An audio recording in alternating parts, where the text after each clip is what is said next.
नमस्कार साथियों, आशा करता हूँ कि आप सभी लोग ठीक होंगे और आप सभी को मेरी ओर से जय हिंद।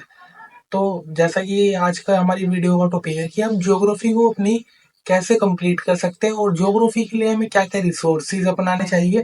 और ज्योग्राफी की आज ये हम यूपीएससी की स्ट्रेटेजी बताने वाले हैं कि आपको ये ज्योग्राफी कैसे कवर करनी है। तो हम अपनी पूरी संपूर्ण वीडियो में आपको विस्तार से ज्योग्राफी की स्ट्रेटेजी के बारे में बताएंगे कि आपको यूपीएससी में ज्योग्राफी को अपने कैसे तैयार करना है और इस सब्जेक्ट में आपको अपनी कैसे पकड़ बनानी है। तो सबसे पहले मैं आपको बता दूं, जो आपको काम करना है, पी वाई क्यू तो सबसे मेन है।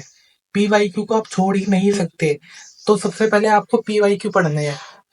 पी वाई क्यू पढ़ने हैं और उससे आपको ये पता लग जाएगा कि क्वेश्चन ज्योग्राफी में पूछे कैसे जाते हैं, कहाँ से ज्यादा क्वेश्चन पूछे जाते हैं, किसका वेटेज कितना है, किस टॉपिक का वेटेज ज्योग्राफी में कम है।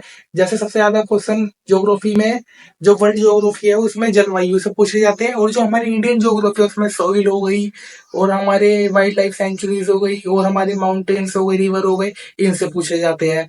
तो इसके बारे में आपको नॉलेज पता लगेगी, इसमें किस टाइप के क्वेश्चन पूछे जाते हैं, उन्हें कैसे रूप में प्रकट करा जाता है, आपको ये पता लगेगा कि वो क्वेश्चन का टाइप क्या है, उनके ऑप्शंस किस टाइप के आते हैं। और फिर उसके बाद आपको सिलेबस जरूर देखना है यूपीएससी का। मैं ये नहीं कहूंगा सिर्फ आप ज्योग्राफी के पीवाईक्यू देखो और ज्योग्राफी का ही सिलेबस देखो। सिलेबस में क्या, आपको पीवाईक्यू और सिलेबस तो पूरा देखना है हर एक सब्जेक्ट का। आपको प्री का भी सिलेबस देखना और मेंस का भी सिलेबस देखना है कि पेपर पैटर्न क्या है और उनका सिलेबस क्या है। वो आपको यूपीएससी की वेबसाइट पे मिल जाएगा। यूपीएससी वालों ने खुद ही उसे सिलेबस को अपनी वेबसाइट पर डाल रखा है, वहां पे आप ढूंढना, आपको मिल जाएगा। और आपको किसी और कोचिंग में ढूंढना है तो आप वहां पे भी ढूंढ सकते हैं, बाकी कोचिंग्स ने भी डाल रखा है। तो ये तो हो गई बात उसकी। तो अब हम बात करते हैं ज्योग्राफी में आपको रिसोर्सेज के लिए यूज क्या करना है। तो मैं सिर्फ आपको ज्योग्राफी की बात कर रहा हूँ, मैं किसी ऑप्शनल ज्योग्राफी की नहीं बात कर रहा हूँ। तो जो हमारी ज्योग्राफी हो गई उसमें सिर्फ आपको 11th और 12th की एनसीईआरटी ही इस्तेमाल करनी है, उससे ही आपका पूरा हो जाएगा। जो आपकी 11th की एनसीईआरटी है, एक वर्ल्ड है एक इंडियन है। उस वर्ल्ड इससे ही ज्यादातर प्रीलिम्स में क्वेश्चन आते हैं आपकी 11th की एनसीईआरटी से। और जो आपकी 12th की हो गई वो आपकी मेंस के लिए बहुत ज्यादा काम आती है, वो हमारी इकोनॉमिक्स वाली एनसीईआरटी हो गई 12th की। तो आपको इन चीजों का ध्यान रखना है कि आपको अपनी एनसीईआरटी तो पक्की कर ही लेनी है। और फिर जब आपकी एक बार एनसीईआरटी पक्की हो जाए तो फिर आपके पास जो पीवाईक्यू होते हैं ना, पीवाईक्यू उन्हें सोल्व करना है ज्योग्राफी के। जैसे मान लो आपने जलवायु में, नहीं सॉरी, आपने ज्योग्राफी में सोइल का टॉपिक पढ़ा, तो आपने सोइल का टॉपिक पढ़ा, फिर आपने उस सोइल के पीवाईक्यू में के थोड़े से वो कर लिए, इंटरनेट पे ढूंढ के टॉपिक उसके की सोइल से जो टॉपिक पूछे गए हैं यूपीएससी में वो आ जाएंगे आपके सामने, और उन्हें कर देना पीवाईक्यू को। और जब आपके पीवाईक्यू हो जाए, जैसा आपका एक चैप्टर हो गया, रुक जाओ साथियों पहले मैं बैठ जाता हूँ।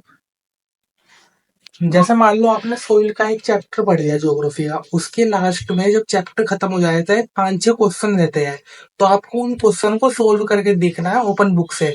इससे क्या होगा, आपकी आंसर राइटिंग की भी प्रैक्टिस होगी। आपको आपको आपको पेन आपका माइंड शार्प होने लग जाएगा। आपको पेन आंसर राइटिंग के लिए पेन नहीं हिलता है। शुरुआत में आपके साथ भी ये दिक्कत आती होगी कि प्रीलिम्स के मॉक टेस्ट भी लगा रहे हैं, सब लगा रहे हैं, लेकिन मेंस की आंसर राइटिंग नहीं हो रही, क्योंकि पेन हिल ही नहीं रहा, पेन सोचा ही नहीं जा रहा कि क्या लिखे, लेकिन पता सब कुछ है। तो इसलिए आपको इन सब चीजों का भी ध्यान रखना है। जो लास्ट में क्वेश्चन दिए जाते हैं उन्हें भी जरूर करना है। और फिर उसके बाद जब आपका ज्योग्राफी का सारा सिलेबस हो जाए तो उसके बाद आपको जो किसी भी कोचिंग के जो मॉक टेस्ट होते हैं, मॉक टेस्ट वे लगाने हैं। मैं आपको यही कहूंगा कि 2 मॉक टेस्ट, जितने ज्योग्राफी के 2-3 मॉक टेस्ट तो लगा देना, जो उन टॉपिक के हिसाब से जितने दे रखे होंगे, चाहे विजन की हो चाहे दृष्टि की हो, जिसकी भी आपको अच्छी लगे, मॉक टेस्ट जरूर लगाना। मॉक टेस्ट सबसे मेन है। एक आपकी ये एनसीईआरटी होगी 11th to 12th की, इसके अलावा कुछ करने की जरूरत नहीं है, और मॉक टेस्ट। और फिर उसके बाद आपको ज्योग्राफी में जो मेंस मेंस यूपीएससी के जो मेंस में ज्योग्राफी से क्वेश्चन पूछे गए होंगे ना, जब आपकी कंप्लीट हो गई तो आपको उनकी भी आंसर राइटिंग करनी है। डेली एक या फिर 2 क्वेश्चन की आंसर राइटिंग जरूर करना ज्योग्राफी की। जैसे मान लो आपने सोइल टॉपिक पढ़ लिया, जलवायु पढ़ लिया, तो फिर उसके बाद आपको मेंस में भी उनके 2 क्वेश्चन, एक क्वेश्चन ढूंढ लेना है, और फिर उनके ऊपर भी एक आंसर लिखना है बना के, जिससे आपकी मेंस की भी प्रैक्टिस हो जाएगी और आपको पता नहीं लगेगा कि आपकी ज्योग्राफी में प्री की भी प्रैक्टिस हो चुकी है और आपकी मेंस की भी प्रैक्टिस हो चुकी है। तो साथियों, यही कुछ मेरी स्ट्रेटेजी ज्योग्राफी के लिए। अगर आपको अच्छी लगी है तो हमारा चैनल सब्सक्राइब करना मत भूलना। धन्यवाद। जय हिंद, जय भारत।